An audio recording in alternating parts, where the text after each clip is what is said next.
This is HOA Karen Gets Denied. I saved every receipt and every timestamp. I am standing in intermittent drizzle in Fairbanks, Alaska, pointing at a fence post cap while Donna Nelson screams at me that I violated an easement I know does not exist. She is waving a laminated rule card in my face, rain beating on the plastic, and she will not let me talk. I moved to Fairbanks 3 years ago for the realtor job in the quiet, and Canyon Springs Terrace Association sold itself as a master-planned community where you follow the rules and everyone leaves you alone. That was a lie. The HOA treats fences like sacred law, and Donna is the rules interpretation chair who claims she wrote the covenants herself. I cannot risk missing custody time because of HOA hearings and delays, so I did everything by the book when I planned my fence. I pulled permits, hired a licensed contractor, checked the recorded plat, measured twice, and started digging post holes exactly where the survey pins said I could. Donna showed up the morning we poured the first footings and told me to stop or she would fine me $500 a day. She said the small pile of dirt from the holes counted as debris, and I was already in violation before I even set a post. I told her it was clean fill and I would rake it smooth when the concrete cured. She said, "This conversation is not a debate. It is a directive." I asked to see the rule. She flipped the laminated card around, but kept it too far away for me to read the text. Then she folded it back into her jacket pocket and said I had 24 hours to fill the holes or the fines start. I called my contractor and told him to keep going. He said he had seen this before in other Canyon Springs properties, and the HOA always wins because they lock people out of the pool and the clubhouse until you pay. I said I do not use the amenities anyway. He shrugged and said it was my funeral. We set the post that afternoon, and Donna came back with a roll of caution tape and blocked off the entire boundary line like it was a crime scene. A kid on a bike braked hard in the middle of the street to watch the argument, and Donna yelled at him to move along because this was association business. The kid pedaled away slowly, looking back twice. I pulled out my phone and started recording. Donna said, "Go ahead and call whoever you want. I have a committee for that." I nodded like I was losing because I wanted her to get comfortable. She did not know I already had a folded plat map printout in my truck with no readable text on the image, but clear enough coordinates that any surveyor could confirm my line. She also did not know I had a police incident number from a prior HOA trespass attempt on another property where she tried to enter a backyard to measure a shed, and the homeowner called the cops. I was not going to drop that yet. I needed her to escalate first so the board could not ignore the pattern. The next morning, I got a compliance notice in my mailbox claiming I missed a mandatory hearing about the fence I was never told about. The notice said the hearing happened 2 days ago, and I was being fined retroactively for non-attendance and for proceeding with unpermitted work. I checked my email, my texts, and my mailbox records. Nothing. No invitation, no calendar reminder, no certified mail. I called the management company and the clerk said she would look into it. Then she put me on hold for 11 minutes and came back to say the notice was valid and I had 7 days to appeal in writing. I drafted the appeal that night and included screenshots of my empty inbox with date stamps. I also attached photos of the post holes, the survey pins, and the contractor's permit pulled from the city. I did not mention the plat map or the police incident number yet. I filed it online and got an auto reply that said my appeal would be reviewed within 30 business days. 30 days. My phone storage was almost full, and I needed to back up the video evidence before it got lost, so I spent an hour that night uploading everything to cloud storage and labeling the files with dates and GPS coordinates. The drizzle kept coming, and the posts were curing under tarps. Donna walked past my driveway twice that week, staring at the fence line and taking photos on her phone. The second time she stopped and asked if I had received the updated notice. I said I had not. She said it was coming, and it included a stop work order and a mandatory removal deadline. I asked her who signed the stop work order. She said the compliance committee, which she chairs. I asked if the full board voted. She said the committee has delegated authority under the covenants she wrote. I asked to see the covenant language. She said I could request it in writing through the management company, and it would be provided within 15 business days per state law. I said I already have a copy. She blinked. I said I also have the recorded plat, and it shows no easement where you claim one exists. She said the plat is outdated, and the association amended the boundaries in 2019. I said amendments require a supermajority vote and recorded filings with the state. She said that was done. I said, show me the filing number. She said, this conversation is not a debate, it is a directive, and walked away. That weekend, my contractor called and said someone emailed him, pretending to be the board, and told him to halt all work on my property or his business license would be reported for non-compliance. He forwarded me the email thread. The sender address was a Gmail account with Donna's first and last name, not the official HOA domain. The email claimed the board had voted to revoke my fence approval pending a boundary audit. My contractor said he would keep working, but he wanted me to sign a waiver in case the HOA came after him. I signed it and told him to document everything. He said he already was. On Monday, I got a second notice, this time by certified mail, claiming I had ignored the stop work order and the fines were now accruing at $750 per day. The notice also said the HOA had filed a small claims action to recover the fines and court costs, and I had 21 days to respond. I opened the envelope and found a case number and a hearing date that fell on the same week as my custody exchange. I could not miss that. I called my attorney and he said the filing was premature because the internal appeal was still pending, and he could probably get it dismissed on procedure, but it would cost me $1,500 in fees just to show up. I told him to file the motion. He said he would also send a records request to the management company demanding the 2019 boundary amendment filing Donna claimed existed.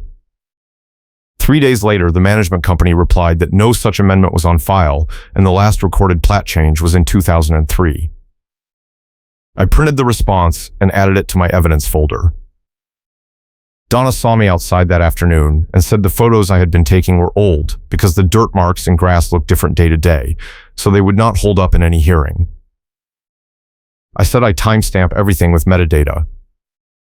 She said metadata can be faked. I said so can Gmail accounts. Her face went red and she said I was being hostile and she would add that to the compliance file. I said go ahead. She turned and walked back toward her house, then stopped halfway and yelled that the caution tape was staying up until the board cleared the site. The tape became a recurring prop in every argument. She retied it twice after my contractor pulled it down to work. The third time she added a handwritten note on the tape in marker, but I could not read the text because the ink bled in the rain. I took a photo anyway. That night, I got a call from a tow yard clerk I knew from a past real estate deal. He said the HOA had sent over a batch of tow authorizations for covenant violations, and my address was on the list even though my truck was parked in my own driveway. He said the paperwork was sloppy and he was not going to action it, but I should know they were trying. I thanked him and added his statement to my notes. The next morning, Donna was back at my fence with a tape measure, pulling it tight across the post line and taking photos of the measurement with her phone. I walked out and asked what she was doing. She said she was gathering evidence that my setback violated the recorded plat. I said the plat shows I am 3 inches inside the property line. She said the plat is wrong. I said the plat is a legal document recorded with the state. She said the state makes mistakes. I said then you need a new survey to prove it. She said the HOA is not paying for that. I said I already paid for one. She stopped pulling the tape and looked at me. I said I have a third-party surveyor report proving the line and calling out your misread standard. She said I was bluffing. I said, try me. She folded the tape measure with a loud snap and said the hearing was in 2 weeks and I better show up, or the fines triple. I spent the next week preparing. I printed the surveyor report, the plat map, the email thread my contractor forwarded, the management company's statement about the missing amendment, and the police incident number from Donna's prior trespass attempt. I organized everything into a binder with tabs and page numbers. I also recorded a video walkthrough of the fence line with a handheld GPS unit showing the coordinates matched the survey pins. My attorney said it was overkill, but it would definitely work if I could get it admitted. The hearing was scheduled in a conference room at the clubhouse, and when I arrived, Donna was already seated at the head of the table with 2 other board members I did not recognize. One was an older man in a polo shirt who looked bored. The other was a woman in her 40s taking notes on a yellow pad. Donna said we were starting in 5 minutes and I could sit at the far end. I sat and opened my binder. She said binders were not allowed because all evidence had to be submitted in advance. I said I submitted my appeal with attachments. She said the attachments were not reviewed because they were not in the correct format. I said the format was not specified in the rules. She said it was implied. The older man sighed and said, "Let him speak, Donna. We have been here an hour already." Donna glared at him but nodded. I stood and said I had 3 points. First, the stop work order was issued without a board vote. Second, the fines were applied retroactively for a hearing I was never notified about. Third, the boundary dispute is based on a 2019 amendment that does not exist. Donna interrupted and said the amendment was filed verbally at a meeting and ratified by member consensus. I said verbal amendments do not override recorded plats. She said this is not a courtroom and I needed to respect the process. I said I am respecting the process by bringing evidence. I pulled out the surveyor report and slid it across the table. The older man picked it up and flipped through it. He said, "This looks official. Did we get a copy of this?" Donna said no because it was not submitted in advance. I said I submitted the appeal with a summary and offered to provide the full report on request, and no one requested it. The woman taking notes said, "I do not see any request in the file." Donna said the file was incomplete because the management company lost some emails. I said that is convenient. She said, "This conversation is not a debate. It is a directive." The older man set the report down and said, "Donna, if the survey shows he is inside the line, we cannot fine him for being outside it." Donna said the survey could be wrong. He said, "Then we need our own survey." She said the association does not have the budget. He said, "Then we need to drop it." Donna stood up and said the compliance committee has the authority to make a final determination, and she was making it now. The woman taking notes said, "That is not in the bylaws, Donna." Donna said she wrote the bylaws and she knows what is in them. I said, "You keep saying you wrote them, but the version on file with the state was drafted by a law firm in 2002, 5 years before you moved here." The room went quiet. The older man said, "How do you know when she moved here?" I said, "I am a realtor. I pull records for a living." Donna's face went white. The older man said, "Donna, is that true?" She said it was irrelevant. He said it was very relevant if you have been representing yourself as the author. She said she contributed amendments. I said, "Which amendments?" Because the management company confirmed there are no recorded amendments since 2003. The woman taking notes wrote something and underlined it twice. Donna said the meeting was over and the decision stood. The older man said, "No, the decision is tabled until we review the survey and the bylaws ourselves." Donna said she would not allow that. He said, "You do not get to allow or disallow. You are one vote on a 5-member board." She grabbed her laminated rule card and her phone and walked out. door slammed. The older man looked at me and said, "I apologize. This has gotten out of hand." I said, "It has been out of hand since she taped off my property line like a crime scene." He nodded and said he would bring it to the full board, and they would vote on whether to rescind the fines and the stop work order.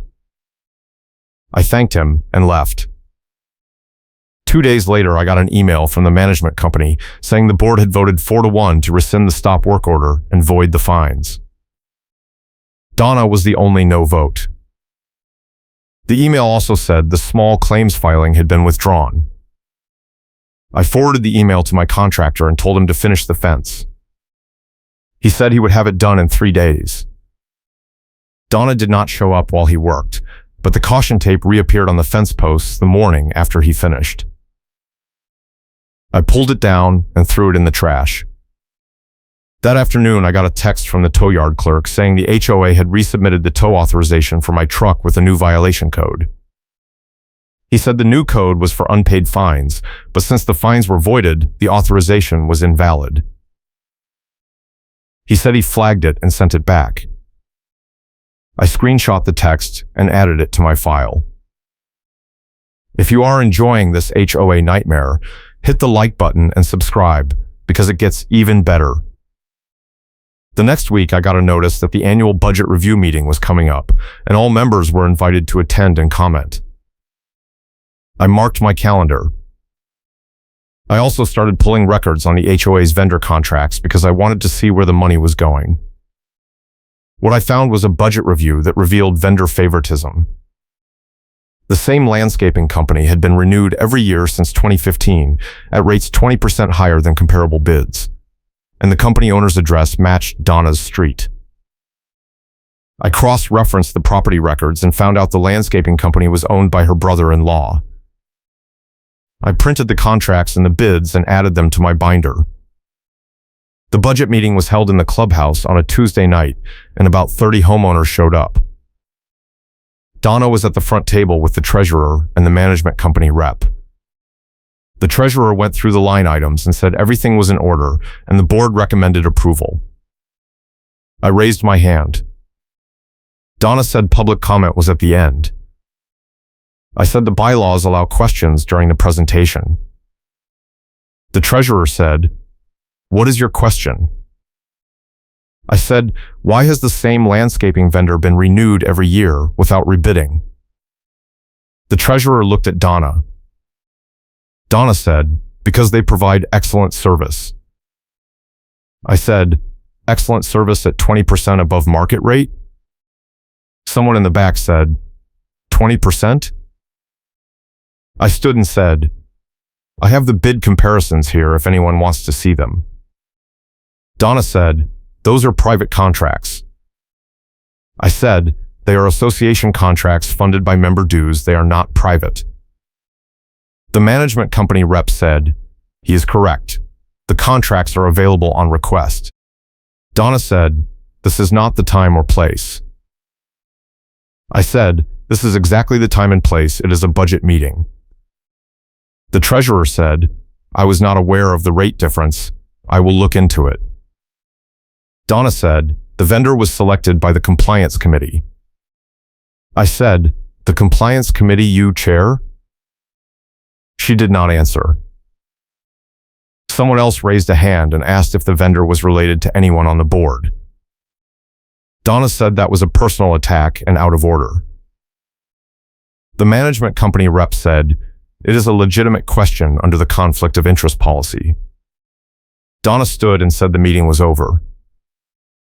The treasurer said, "We have not voted yet."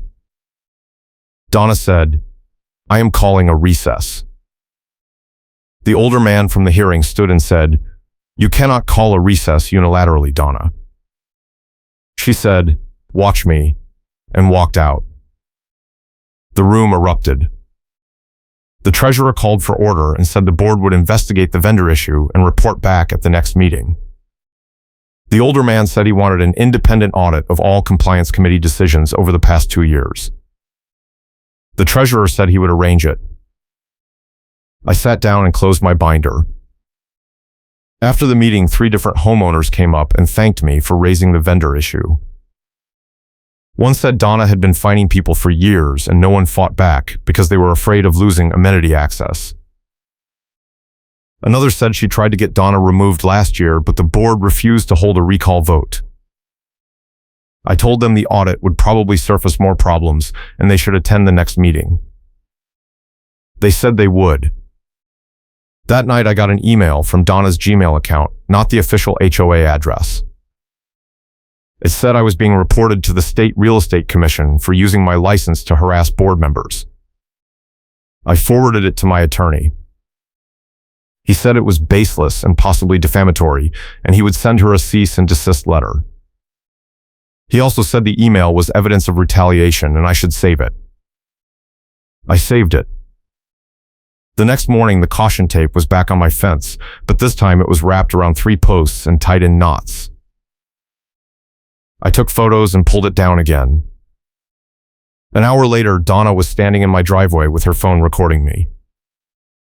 She said I was destroying HOA property. I said the tape is not HOA property, it is harassment. She said she had video proof I removed compliance markers. I said I have video proof you trespassed to place them. She said my property line extended only to the survey pins and the fence was encroaching. I said the survey report proves otherwise. She said she was getting her own survey and I would be liable for removal costs. I said, go ahead and call whoever you want, I have a committee for that. Her face went red and she stopped recording. I smiled. She said, you think you are clever. I said, I think I am right. She got in her car and drove away. 2 weeks later, the audit results came back. The management company sent a summary to all members. The compliance committee had issued over 200 notices in the past 2 years, and 90% were signed by Donna alone without board review. 43 of those notices were overturned on appeal, but the appeals took an average of 60 days to process, and in the meantime, homeowners were locked out of amenities. The landscaping contract was flagged for conflict of interest and referred to the board for rebidding. 3 other vendor contracts were flagged for lack of competitive process. The email ended with a note that the board would be holding a special meeting to address compliance procedures and vendor oversight. Donna sent a reply all email calling the audit a witch hunt and claiming the board was retaliating against her for enforcing the rules. She also said she would be filing a lawsuit against the association for defamation. The older man replied and said her lawsuit threat was noted and the board would proceed with the meeting as planned. The special meeting was scheduled for the following Thursday at the clubhouse. I cleared my schedule and showed up early. The room was packed. Donna was sitting at the front table alone. The other 4 board members were seated across from her. The management company rep was at the side with a laptop and a projector. The older man opened the meeting and said the purpose was to review compliance procedures and vote on whether to restructure the committee. Donna said the committee was functioning properly and no restructure was needed. The older man said the audit disagreed. He asked the management company rep to present the findings. The rep put up a slide showing the 200 notices and the 43 overturned appeals. Donna said the appeals were overturned because homeowners lied. The rep put up another slide showing 5 cases where Donna had issued stop work orders without board approval. Donna said the committee had delegated authority. The rep said the bylaws do not grant that authority. Donna said she wrote the bylaws. The older man said, "You did not write the bylaws, Donna. We have been over this." Donna said she contributed to them. The rep put up a 3rd slide showing the landscaping contract and the vendor relationship. Donna said her brother-in-law's company was the best option. The older man said, "You should have disclosed the relationship and recused yourself from the vote." Donna said it was not a conflict because she did not benefit financially. The rep said the contract included a referral clause that paid a 5% commission to any board member who recommended the vendor. The room went silent. Donna said that clause was never activated. The rep said, "We have 3 payment records showing otherwise." Donna stood and said the payments were consulting fees, not commissions. The older man said, "Consulting for what?" Donna did not answer. He said, "I am calling a vote to remove you from the compliance committee and refer the vendor payments to an attorney for review." Donna said, "You do not have the authority." He said, "I am the board president. I absolutely have the authority." The vote was 4-0, with Donna abstaining. She grabbed her bag and walked out. The older man turned to the room and said the board would be implementing new compliance procedures requiring board review for all stop work orders and fines over $250. He also said the landscaping contract would be rebid and all vendor relationships would be disclosed going forward. Someone in the back asked if the wrongful fines would be refunded. The older man said the board would review each case individually and issue refunds where appropriate. I raised my hand and said I wanted my legal fees reimbursed. He said, "Submit an invoice and we will consider it." I said I would. After the meeting, I walked out and saw Donna standing by her car talking on her phone. She saw me and ended the call. She said, "This is not over." I said, "Yeah, it is." She said, "I will get my own survey and I will prove you are wrong." I said, "Go for it. I will be here." She got in her car and drove away. 3 days later, a surveyor truck pulled up by my boundary, and a man in a safety vest got out with a tripod and a measuring wheel. I walked over and asked if he was hired by the HOA. He said no, he was hired by Donna personally. I said, "Good luck, because I already had a survey done and it matches the recorded plat." He said he would check it anyway. I stood back and watched. Donna came out of her house and walked over. She said, "This is the moment you realize you were wrong."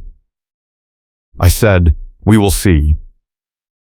The surveyor set up his equipment and took measurements for 20 minutes. Then he walked over to Donna and said, "The fence is 3 inches inside the property line, exactly where it should be." Donna said, "That is not possible." He said, "I just measured it twice. It is possible." She said, "The plat is wrong." He said, "The plat is recorded with the state and it matches the survey pins. The plat is not wrong." She said, "I have a different plat." He said, "Show me." She pulled out a folded paper from her jacket and handed it to him. He unfolded it and looked at it for about 10 seconds. Then he handed it back and said, "This is a tax map, not a plat, and it is not to scale." Her face went white.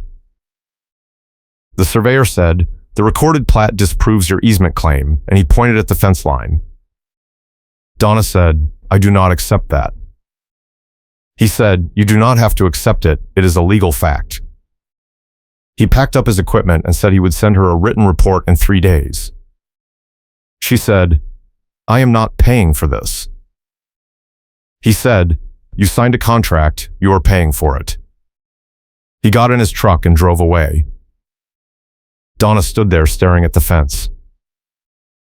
I said, "Do you want to keep the caution tape or should I throw it away for you?" She turned and walked back to her house without saying anything.